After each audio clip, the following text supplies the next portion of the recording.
স্বার্থের এই দুনিয়াতে না আমরা মানুষগুলো হচ্ছি বড্ড স্বার্থপর। নিজের স্বার্থটাই সবার আগে বুঝি খুঁজি, কারোটা বোঝার চেষ্টাও করি না। আমরা এতটাই স্বার্থপর হয়ে গেছি। তো আসসালামু আলাইকুম, আপনারা সবাই কেমন আছেন? আশা করি যে যেখানে আছেন ভালো আছেন, সুস্থ আছেন। আলহামদুলিল্লাহ, আল্লাহর অশেষ রহমতে পরিবার পরিজন নিয়ে আলহামদুলিল্লাহ ভালো আছি। তো প্রতিদিনের মতো আবার একটা নিউ ব্লগ নিয়ে আপনাদের মাঝে হাজির হয়ে গেলাম।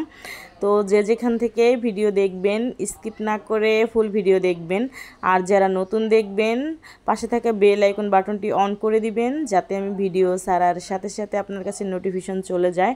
চ্যানেলটি সাবস্ক্রাইব করে দিয়ে পাশে থাকবেন। তো আজকের ভিডিওটা হচ্ছে স্টার্ট করছি কিচেন রুম থেকেই।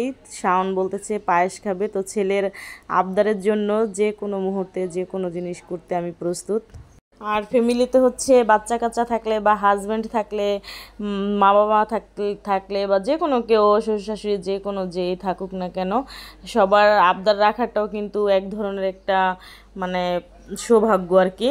তো আমার কাছে ভীষণ ভালো লাগে, মানে যখন যে যা খাইতে চায় মানে বানাইয়া দিতে বা রান্না করতে আমার কাছে ভীষণ ভালো লাগে। আমার কাছে কখনো বিরক্ত লাগে না। তো আমার শাওন হচ্ছে যখন যা বলে তখনই কিন্তু আমি ওরে তাই করে দিই, আর আমার কাছে করতেও ভালো লাগে, একটু বিরক্ত লাগে না। তো এখন রাত হয়ে গেছে, বলতেছে আম্মু পায়েস খাবো। তো পায়েস হচ্ছে ওর জন্য পাকাইছি আর কি। তো শাওন একাকে আর খাবে, পাকাইছি যেহেতু শাওন খাবে আমি খাবো, তারপরে ইতি আছে, ইতি ছেলে আছে, ও আসছে, ওরা হচ্ছে খাবে।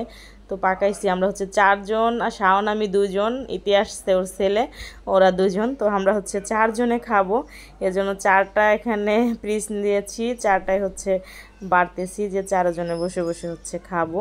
তো সন্ধ্যাবেলা তো প্রতিদিনই যে কোনো নাস্তা খাওয়া হয়, নাস্তা বানানো হয়। যদি নাস্তা বানানো না হয় তখন কিন্তু আবার বাইরে থেকে কিনে আনা হয়। আর বেশিরভাগই হচ্ছে সন্ধ্যাবেলাটা নাস্তাটা হচ্ছে আমি বানাই দিই শাওনকে, নুডলস পাকাই দিই বা শ্যামাই পায়েস, ও আর কি যা খেতে চায়, আমার যা খেতে মন চায়। তো নাস্তাটা হচ্ছে বেশিরভাগই হচ্ছে বানানো হয়, আর মাঝে মধ্যে আবার কিনে এনেও খাওয়া হয়। এইসব জিনিস অ্যালার্জিতে আরো বেশি করে খাওয়া হয়, যেমন ইলিশ মাছে, তারপরে গরুর গোশে, এগুলো আরো বেশি খাওয়া হয়। ইলিশ মাছটা ইদানিং একটু বেশি খাইছি, এজন্য আরো এই প্রবলেমটা। আর চুলকানি এটা মানে মনে হয় যে খাজলির মতো হয়েছে আর কি, শাওনেরও আমারও। এটা হচ্ছে একটা ছোঁয়াছুঁয়ি রোগ। ইতির ছেলে হচ্ছে আমাদের সাথে ছিল কয়দিন, তো ওর পুরো শরীরে হচ্ছে চুলকানি। তো ও আমাদের সাথে যে ছিল থেকে আমাদের 2 মা ছেলের হয়ে গেছে। তো এটা হচ্ছে একটা ছোঁয়াছুঁয়ি রোগ। তো এত চুলকাইতে চুলকাইতে শরীর হাত পা হচ্ছে জলে, কি বলবো আর। তো শাকটা হচ্ছে শুধুই ভাজি করবো, চিংড়ি মাছ দিব না। আমার এই যে শাকগুলো হচ্ছে কেটে নিয়েছি ঝুরি ঝুরি করে, একদম ঝুরি ঝুরি করে শাকগুলো কেটে। তো যে এখানে নিয়েছি যে জলপাই কাইটা নিছি, কাঁচামরিচ, পেঁয়াজ, পুঁটি মাছটা হচ্ছে হাতে মাখাইয়া বসাবো আর কি। হলুদের ফাঁকি নিয়ে নিলাম, মরিচের ফাঁকি, পেঁয়ার ফাঁকি একটু, আদা রসুন বাটা একটু,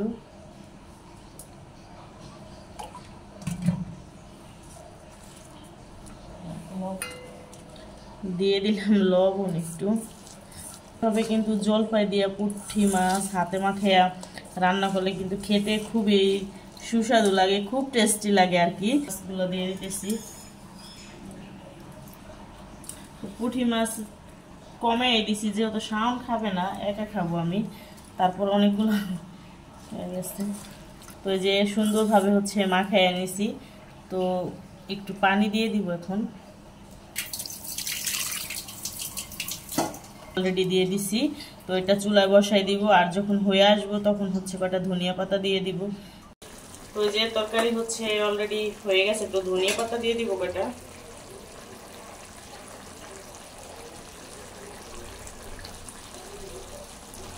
যেহেতু শীতের মৌসুম আইসা পড়ছে অলরেডি, তো তরকারির মধ্যে ধনিয়া পাতা না দিলে তো মানে খেতে ভালোই লাগবে না। সব তরকারিতেই মানে এখন যে শীত পড়ে গেছে হালকা হালকা, এখন কিন্তু যে কোনো তরকারি রান্না করলে ধনিয়া পাতা না দিলে না খাইতে গেলে ভালো লাগবে না ওরকম।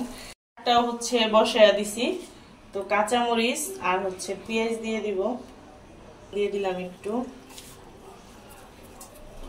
এই যে শাক হচ্ছে সিদ্ধ হয়ে গেছে, কত সুন্দর সবুজ হয়েছে কালারটা, দেখছেন খুব সুন্দর। আগের বাগারে কিন্তু শুকনা মরিচ আর রসুনই হচ্ছে আসলে হচ্ছে ঘ্রাণ করে শাকটা। শুকনো মরিচ ভাজা হয়ে গেছে, শাকটা মেয়েদের এমন একটা অবস্থা যে শরীর ভালো না থাকুক, মন ভালো না থাকুক, মানে পরিস্থিতি যেমনই থাকুক, রান্না করতেই হবে। এটাতে কোনো মিস নেই। এটা হচ্ছে আমাদের এক ধরনের মানে একটা জব। ঘুম থেকে ওঠার পরে সকালে রুম ঝাড়ু থেকে শুরু করে বিছনা গোছানো থেকে রুম ঝাড়ু থেকে শুরু করে থালা বাসন ধোয়া, তারপরে হচ্ছে রুম গোছানো, কি রান্না করব, কি খাবো। রাত্রে মানে শোয়া থেকে একটা টেনশন হয়ে যায় যে রাত হলে কি রান্না করব, কি খাবো, এই টেনশন। তো সকালে খাওয়ার পরে আবার টেনশন করতে হয় যে দুপুরে কি খাবো, দুপুরের জন্য কি রান্না করব, টেনশন। এই একটা টেনশন কিন্তু মাথার ভিতরে মানে ঘোরপাক খেতেই থাকে। এটা আমার বলতে না, এটা কিন্তু সব মেয়েদের ক্ষেত্রে, তাই না?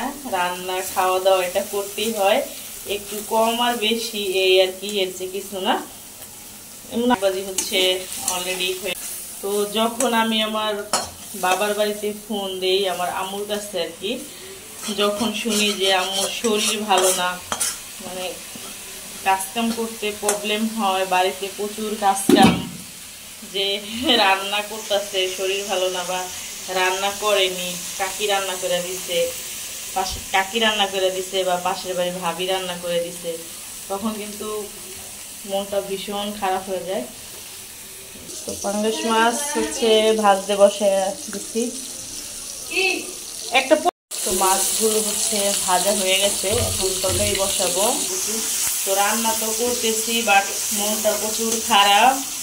মানে আমাদের বাড়িতে ফোন দিলাম আমার মাকে, তো মায়ের নাকি শরীর ভালো না।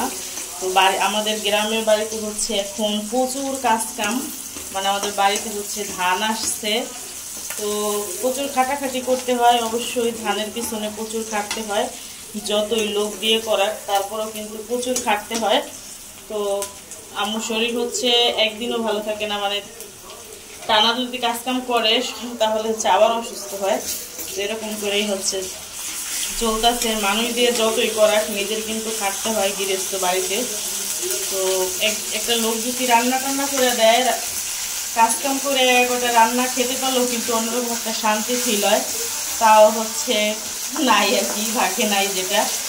তো এত অসুস্থ, বমি করছে নাকি, জ্বর আসছে, ভীষণ অসুস্থ, এটু যেটা মিলে সব খারাপ। তো এসব শুনলে হচ্ছে অনেক খারাপ লাগে যে মেয়ে হয়ে কিছু করতে পারতেছি না। আমি হচ্ছে দূরে, কাছে থাকলে হয়তো দেয়া অত রান্নাটা করে দিয়ে আসা যেত, তো কী করার। আর আমি যে যাব, শাওনের হচ্ছে এক্সাম, তা যাওয়া যাচ্ছে না, যে যাই কদিন থাইকা একটু কাজ কামে হেল্প হবে, তো তাও হচ্ছে যেতে পারতেছি না, কারণ শাওনের এক্সাম কীভাবে যাব। তো অনেক সময় মানে আফসোস করা ছাড়া কিছুই করা যায় না, কারণ দূরে থাকি। দূরেতে হয়তো কাছে হলে যাই এক জিনিস করে দিয়ে আসা যায়। তো কি করার, শুনলে আর কি ভীষণ খারাপ লাগে যে এই অসুস্থ শরীর নিয়ে হচ্ছে আবার রান্না করতে হয়, আর বাড়িতে প্রচুর কাজ কাম।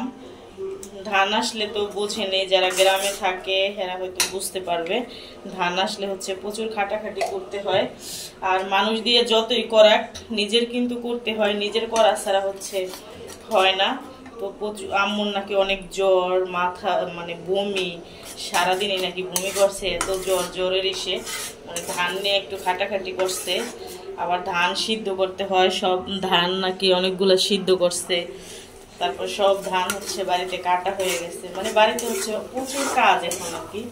তো একটা লোক থাকলে হয়তো কটা রান্না করে দিলে, সামনে মানে কটা রান্না করে দিলে খাইতে বললে, রান্নাটা খাইতে বললে কিন্তু অনেকটাই হয় যে একজনের রান্না কাজ কাম করে আইসা যদি দেখে যে কটা রান্না আছে আর কি, তাহলে কিন্তু অন্যরকম একটা শান্তি ফিল হয়। তাও না, মানে আশেপাশের মানুষে কয়বেলা করে দেয় আর কি করে। তো খুব খারাপ লাগতেছে। তো আমি তো রান্না করতে আসি, তো এজন্য আর কি কথাগুলো শেয়ার করলাম। মনটা ভীষণ খারাপ, ভীষণ খারাপ, খুব খারাপ লাগতেছে আর কি বাড়ির জন্য। আসলে না থাকলে হচ্ছে চলে যেতাম, যে কয়দিন থাইকে আসতাম, তো যাওয়াও যাচ্ছে না, কি যে করবো ভালো লাগতেছে না। মানে ছোটবেলা থেকে দেখে আসতেছি, মানে কষ্টের কথা কি বলবো আর, ছোটবেলাতে দেখে আসতেছি আমার মা বাবা এরা, মানে আমার মা বাবার মানে আমার মা বাবা এরা দুজন কত পরিমাণ খাটাখাটি করে আর কি সংসারের জন্য, ছেলে মেয়েদের ভালোর জন্যই কিন্তু তারা আজকে খাটাখাটি করে কিন্তু বর্তমানে পজিশনে খুব ভালো অবস্থায় আছে। আর যদি মানুষের বাবা মার মতো মানে আনতো নিত খাইতো, মানে ভবিষ্যতের কোনো টেনশন চিন্তা ভাবনা না করতো, তাহলে কিন্তু খুব ভালো থাকতো, হয়তো এত কিছু করা হইতো না, ভালো পর্যায়েও থাকতে পারতো না। তো ছেলে মেয়ের ভবিষ্যতের কথা চিন্তা করে কিন্তু ছোটোবেলাতে আমরা দেখতেছি যে খুব খাটাখাটি করতেছে, মানে কি দিয়ে কি করব, কি করলে 2 টাকা বেশি হইব, একটু উন্নত হইব, ছেলে মেয়েরা ভালো থাকতে পারবে। এটা কিন্তু মানে ছোটোতে দেখা যেতেছি আমার বাবা মাকে। অনেকের বাবা মা কিন্তু, মানুষেরও বাবা মা আছে চোখের সামনে দেখি যে তারা ছেলে মেয়ের জন্য কি করছে বা কি করে, আর আমার বাবা মা কি করছে। তো জানি না তাদের কপালে কি আল্লাহ পাক একটু সুখে লেখছে কি না জানি না, যে সামনে কি আছে। আমার মা কিন্তু প্রচুর কষ্ট করছে, বাট এখনও করে, অনেক কষ্ট করে। এখন যে একটু মানে রান্না করে খাওয়াইবো, একটু হেল্প করবো, ওই লোকটা কিন্তু এখনও নাই। তো যদি এত কষ্ট করে, এত কাজকাম করার পর যদি আইসা করে রান্না পায়, তাহলে কিন্তু অনেকটাই হয়। তাও না ভাগ্যে নাই কেমন যেন। তো এইসব শুনলে আর এগুলো দেখলে না খুব খারাপ লাগে। তো কী করার, কিছু করতেও পারতাছি না যেহেতু দূরে। তো আপনাদের সাথে আর কি মানে খুব খারাপ লাগতেছে, এজন্য আর কি কথাগুলো শেয়ার করলাম। কেউ খারাপ মাইন্ডে নিয়েন না। আর কথা বলতে বলতে কিন্তু তরকারি অলরেডি বসাই দিচ্ছি। পাঙ্গাস মাছ হচ্ছে আলু দিয়ে রান্না করবো। শাওন বলতেছে আম্মু আলু দিয়ে রান্না করবো, একটা আলু দেও, এই জন্য হচ্ছে আলু কেটে দিচ্ছি, আলু দিয়ে রান্না করতেছি। তো কষানো হয়ে গেছে, পানি দিয়ে ঝোল হচ্ছে দিয়ে দিব।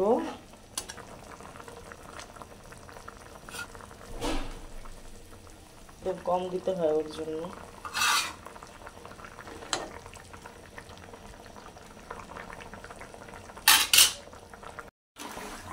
তো তরকারি হচ্ছে হয়ে গেছে, ধনিয়া পাতা রাখছিলাম কাটা কাটা, দিয়ে দিই।